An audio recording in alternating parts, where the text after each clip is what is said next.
तो दावेदारों की सूची में एक और प्रबल दावेदार जो ओबीसी वर्ग से ताल्लुक रखते हैं, और आपको बता दें कि उदयपुर शहर के अंदर अगर जातीय जनगणना हो तो लगभग 55% ओबीसी वर्ग उदयपुर शहर में रहता है। ओबीसी वर्ग से ताल्लुक रखने वाले नेता जो प्रदेश स्तरीय नेता हैं जगदीश जी सुथार हमारे साथ है। सबसे पहले चैनल पे बहुत बहुत स्वागत है। बहुत बहुत धन्यवाद आपका, चैनल पर बुलाकर हमारी बात रखने का मौका दिया। बहुत बहुत धन्यवाद मयूर भाई आपका। जगदीश जी साहब अंदरूनी शहर से ताल्लुक रखते हैं और एक बड़ा नाम है, ओबीसी मोर्चा के प्रदेश उपाध्यक्ष भी आप हैं और संगठन के विभिन्न पदों पर आप आसीन रहे, एक बड़े वर्ग को रिप्रेजेंट भी करते हैं। ऐसे दो कारक आप बताएं कि आपको लगता है कि जिला अध्यक्ष के लिए आप सबसे सूटेबल व्यक्ति हैं। देखिए मयूर भाई, भारतीय जनता पार्टी में कार्यकर्ता बेस्ट पार्टी है, इसमें कोई भी ये नहीं कहता मैं ही सूटेबल हूँ, ये कहना तो शायद पार्टी के लिए नहीं। पार्टी ने हमें इतना नाम दिया है, इतना काम करते हैं, पार्टी ने नाम दिया है, संगठन जो तय करता है हम उसके लिए कहते हैं। किसी वर्ग के लिए पार्टी काम नहीं करती है, सभी वर्ग का समावेश है इसमें, सभी वर्ग एक साथ मिलकर काम करते हैं जी। अच्छा, दो कारक तो बता दीजिए। नहीं, कारक जैसे आप कारक के मतलब क्या है, संगठन का काम कारक मतलब ये कि भाई आपने भी दावेदारी रखी है। नहीं, अभी तक भारतीय जनता पार्टी में ऐसा कोई सिस्टम नहीं आया है जिसमें किसी जिलाध्यक्ष के लिए दावेदारी का काम किया जाए जी। क्योंकि समाचार पत्र और चैनल के माध्यम से सभी लोग अपने अपने कयास लगाते हैं, सभी लोग अलग अलग वर्ग में लोग को देखते हैं और जिनको जो उपयुक्त लगता है वो आधार बनता है। उस आधार से आप भी अब कई करेंगे, मान लो रिकॉर्डिंग करेंगे, जो भी करेंगे, आपको लगे ये है तो निश्चित रूप से यही एक परिकल्पना। अभी तक भारतीय जनता पार्टी के प्रदेश स्तर से अभी तक ये कोई भी जिलाध्यक्ष की दावेदारी का ऐसा कोई कार्यक्रम न हुआ है, न कोई संगठन के लिए भी आए हैं जी। तो ये सब मतलब एक कयास है, लोगों को लगता है कि भाई ये उपयुक्त व्यक्ति है इसलिए इनका नाम आना चाहिए उसमें। निश्चित रूप से पत्र पत्रिकाएं, अखबार भी एक लोगों के तक पहुंचने का जरिया है, तो वो लोग भी कहीं न कहीं अपनी मेहनत करते हैं, कहीं ना नाम ढूंढ के नहीं। मान लो ये हो गया तो अब 8-10 की कवायद बनेगा कोई भी एक, मान लो, लेकिन कयास तो लगाया जैसे ये इसके इस पद के लिए उपयुक्त होंगे या इस कर सकते हैं या वर्ग के हिसाब से देखते हैं, तो ये पत्रकार से लगाकर इन सब का एक नजरिया होता है, उस नजरिए के आधार पर आगे बढ़ते हैं। एक निजी पत्रिका ने आज एक आपके लिए एक कमजोरी आपकी बताई, उपलब्धियां तो काफ़ी बताई कि भाई प्रदेश स्तरीय नेता हैं, लोगों के बीच में पकड़ है, कार्यशैली अच्छी है, वो सभी उससे वाकिफ है। एक कमजोरी जो आपकी बताई कि आप संगठन को समय नहीं दे पाते हैं, इस पर क्या प्रतिक्रिया आपकी? देखिए, हमारा संगठन को समय देना न देना ये हमारे भारतीय जनता पार्टी के नेता तय करते हैं, न कि समाचार पत्र तय करेंगे जी। क्योंकि जितना समय, जैसे मैं ओबीसी मोर्चा प्रदेश का काम देखता हूँ, मुझे जहाँ प्रदेश में जिम्मेदारी मिलती है मैं वहाँ जाता हूँ। शहर में जो काम दिया जाता है, विधानसभा में संयोजकता, मैंने वो काम किया। लोकसभा चुनाव में भी शहर विधानसभा संयोजकता, पूरा काम किया। मेरे काम का आकलन जो करेंगे वो मेरे तत्कालीन जिलाध्यक्ष करेंगे, पार्टी के वरिष्ठ नेता करेंगे कि मैं कितना समय देता हूँ, कितना नहीं देता हूँ। अब समाचार पत्र वालों को जहाँ इन्होंने जो प्राप्त किया वो लिखा होगा, उसमें हम कोई टिप्पणी नहीं कर सकते। नहीं, टिप्पणी नहीं, मतलब समाचार पत्र भी अपने सोर्स के हिसाब से खबर छापते हैं। उन्होंने किसी मीटिंग में आपकी अनुपस्थिति देखी होगी या किसी कार्यक्रम में आपकी अनुपस्थिति देखी होगी, इस वजह से ये उन्होंने लिखा होगा। पिछले 5 साल से शायद ऐसी कोई बैठक नहीं होगी कि मैं उसमें शामिल नहीं होऊंगा, ऐसा कोई कार्यक्रम नहीं होगा जहाँ मैं उसमें नहीं शामिल होऊंगा। लगातार सक्रियता है, कहीं न कहीं जैसे मेरा एक शुरू से एक आदत है, मैं युवा मोर्चा अध्यक्ष तब से मेरी आदत है, मैं समाचार पत्रों के माध्यम से ये राजनीतिक क्षेत्र में काम नहीं कर सकता क्योंकि मैं अपने हिसाब से काम करता हूँ। समाचार पत्र छापे या नहीं छापे उनकी इच्छा है, उनका IQ लेवल जो होता है उस आधार पर चले।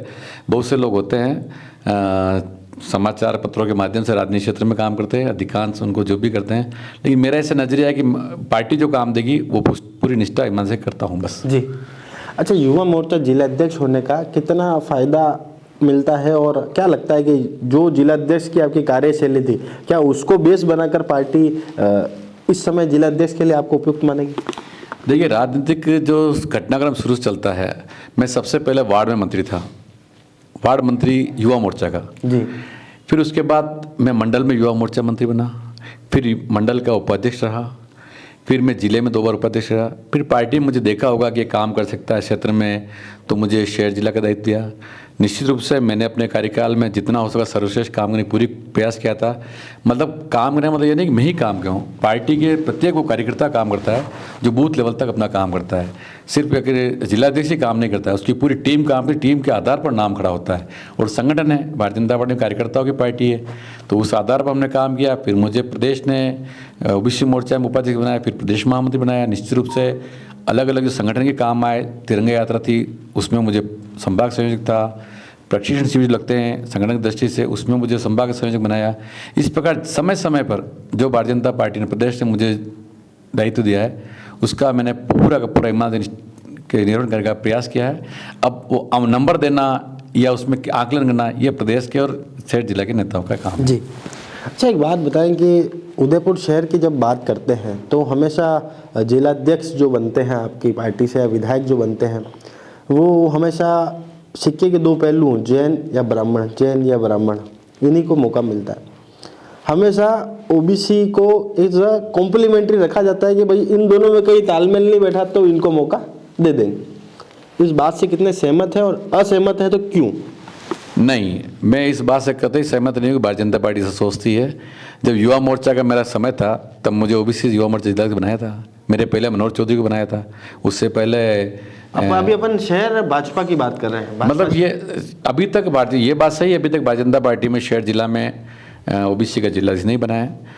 वो पार्टी तय करती है कहाँ कहाँ कैसे कैसे क्या उपयोगिता है, क्योंकि निश्चित रूप से राजनीतिक क्षेत्र में जो काम लगता है कि इस पद के लिए आप भी उपयोगित है या आपसे पहले कहीं ऐसे सीनियर लीडर रहे होंगे ओबीसी के अंदर? भारतीय जनता पार्टी का प्रत्येक वो कार्यकर्ता, शहर जिला अध्यक्ष नहीं प्रदेश अध्यक्ष तक का भी संगठन की रीति नहीं चलने व्यक्ति उसके लिए उपयुक्त रहता है।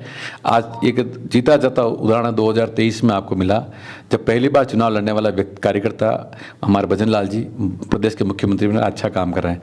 इसलिए भारतीय जनता पार्टी में जो सिखाया जाता है, जो काम करने का तरीका बताया जाता है, वो राज करने के लिए संगठन में लोगों के लिए समर्पित भाव से काम करना है। उसमें कोई भी इसमें कहीं भी पहुंच सकता है। ये एक उपलब्धि रही है पिछले विगत हमारे भारतीय जनता पार्टी के तमाम जितने 2014 के बाद और ज़्यादा से चेहरे देखने को मिले, जो एक सामान्य परिवार के व्यक्ति भी कहीं ना कहीं पहुंच सकता है। ये भारतीय जनता पार्टी की खूबसूरती है, इसमें हम काम करते हैं राष्ट्रवाद के लिए। आप मेरा सवाल को अभी भी टाल गए भाई साहब। अगर ओबीसी विकल्प है तो वो उनके फैसलों में दिखना चाहिए ना, वो फैसलों में दिखता नहीं है। ना तो कभी विधायक की दावेदारी मिलती है, ना कभी जिलाध्यक्ष की दावेदारी मिलती है। अब आपको ओबीसी मोर्चे का प्रदेश उपाध्यक्ष बनाया तो वो तो बनाना ही था, ओबीसी बनाना था, वो तो आपको बनाएंगे। मेन कार्यकारिणी में जगह क्यों नहीं मिल पा रही है? कैसे पहले हमारे मोतीलाल डांगी थे, वो जिला महामंत्री थे पार्टी में। सर महामंत्री हम सही, जिलाध्यक्ष और विधायक जिलाध्यक्ष की बात जहाँ तक होती है वो पार्टी तय करती है, निर्णय करती है, कार्यकर्ता तय नहीं करता है। कार्यकर्ता बेस्ट पार्टी है, लेकिन संगठन चलाना या सत्ता में जिसको भेजना है, निश्चित रूप से सभी समाज को पार्टी अपने लेवल पर देखती है। जहाँ जिसका उपयुक्त है वहाँ उसको मौका देती है। जैसे हमारा आपास में उदयलाल डांगी को दे रखा है मौका, पहले दलीप सिंह डांगी थे।